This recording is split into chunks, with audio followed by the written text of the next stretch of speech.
جس نے ساری زندگی خود بھی نبی کو پالا اور اپنے بچوں کو بھی نبی کا محافظ بنا دیا اور اپنی نسل کو بھی نبی کا محافظ بنا دیا، اس کے ایمان کا کیا مقام ہوگا؟ سوال یہ ہے کہ تم ڈھونڈ رہے ہو، تم ہو کون؟ کلمہ وہ پڑھتا ہے جو پہلے کافر ہو۔ مجھے معاف کریں، مثلا یہ راہیل تقوی بیٹھے ہوئے ہیں، میں ان سے کہوں کہ راہیل کلمہ پڑھ لیا تو یہ تو اسی میں گم ہو جائیں گے کہ مسئلہ کیا ہوا ہے کہ بھئی کلمہ پڑھ لیا، بھئی کلمہ تم مسلمان ہو گئے؟ کہے گا جی میں تو پیدا مسلمان ہوا ہوں، میرے تو آبا و اجداد مسلمان، میں تو نسل مسلمانوں کی ہوں، تو مجھے کیا کلمہ پڑھ کے سنانا ہے کسی کو؟ یہ کہہ رہے ہیں کلمہ نہیں پڑھا۔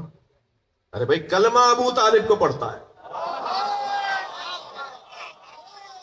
یعنی یہ جو ترکیب ہے نا محمد رسول اللہ، یہ جو ترکیب ہے نا لا الہ الا اللہ، یہ ترکیب بنائی کس نے؟ 8-10 دلیلیں دے سکتا ہوں کہ بہت چھوٹا سا طالب علم ہوں، میں چند باتیں کرنا چاہوں گا۔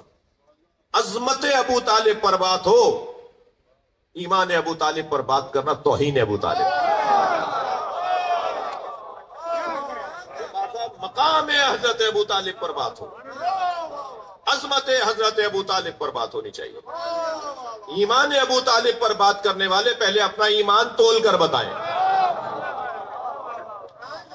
کوئی چھوٹا عالم بڑے عالم کے علم پر بات کرے تو اسے ٹوکا جائے گا تمہارا مقام نہیں ہے، تم بات کر رہے ہو۔ پہلے تم اپنے ایمان کا وزن بتاؤ، پھر ایمان ابو طالب پر بات ہوگی عظمت ابو طالب پر، مقام ابو طالب پر۔ جی قرآن مجید میں صرف 24 نبیوں کے نام آئے ہیں 1,24,000 میں۔ 1,24,000 نبی آئے، قرآن میں صرف 24 کے نام ہیں، باقی نام نبی نے اور مولا علی نے بتائے، باقی نام ائمہ نے بتائے ہیں۔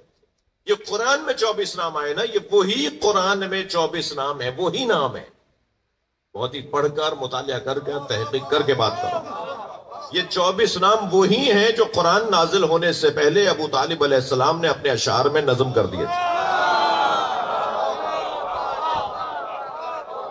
ابھی دو ہی باتیں ہو سکتی ہیں، ایک صلوات پڑھے محمد والے۔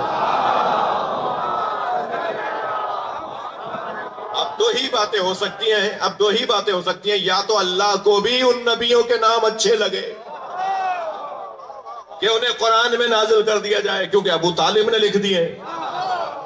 ابو طالب کا لکھا ہوا اللہ کو اتنا اچھا لگا کہ اللہ نے ابو طالب کے لکھے ہوئے ناموں کو قرآن میں نازل کر دیا۔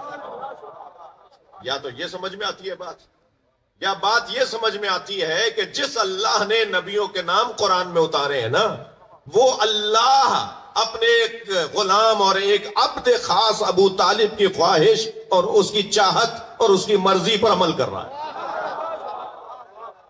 صلوات پڑھ لیں محمد و آل محمد۔ ایک اور بلند صلوات نبی۔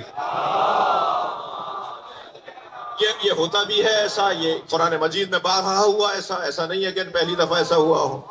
آپ اسی سورہ کو لے لیجئے جیسے سورہ الحمد کہا جاتا ہے، یہ پورا سورہ اللہ بول رہا ہے کیا؟ یہ الحمدللہ رب العالمین یہ اللہ بول رہا ہے، الرحمن الرحیم یہ اللہ بول رہا ہے کہ چلے یہاں تک تو بات الجھی سے ہے، مالک یوم الدین یہ اللہ بول رہا ہے، چلے یہاں پہ الجھی بات ہے، ایاک نعبد و ایاک نستعین اللہ بول رہا ہے، ہم تیری ہی عبادت کرتے ہیں تجھی سے مدد مانگتے ہیں، یہ اللہ بول رہا ہے۔ اللہ کہہ رہا ہے ہم تیری ہی عبادت کرتے ہیں تجھی سے مدد مانگتے ہیں۔ اللہ بول رہا ہے تو پھر اللہ کس سے بول رہا ہے؟ یہ کون بول رہا ہے ایاک نعبد و ایاک نستعین؟ اہدنا الصراط المستقیم کون کہہ رہا ہے؟ صراط الذین انعمت علیہم یہ کون کہہ رہا ہے؟ غیر المغضوب علیہم یہ کون کہہ رہا ہے؟ یہ کسی نے کہا ہے، اللہ کو اچھا لگا کہ مجھ سے بات کرو تو ایسے جیسے ابو طالب کر۔ صلوات پڑھ لیں محمد و آل محمد۔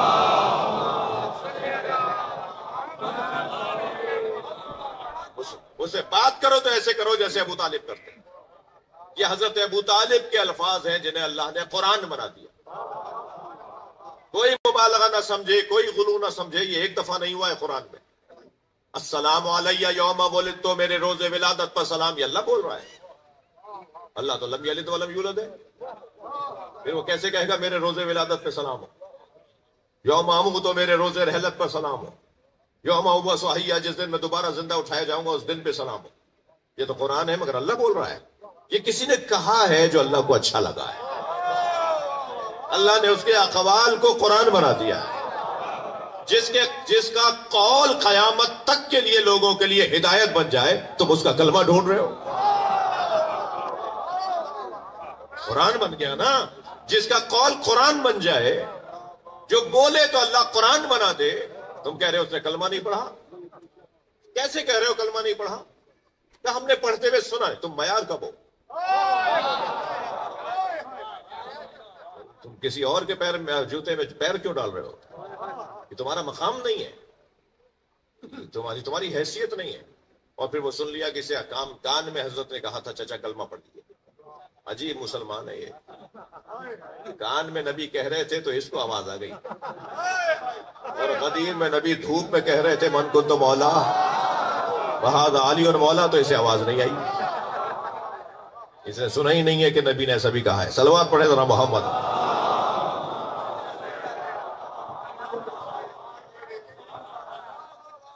یہ طے تھا کہ حضرت ابو طالب کے ہی بارگاہ میں حاضری رکھنی ہے. تو حضرت ابو طالب علیہ السلام کی عظمت کا باب بہت روشن ہے.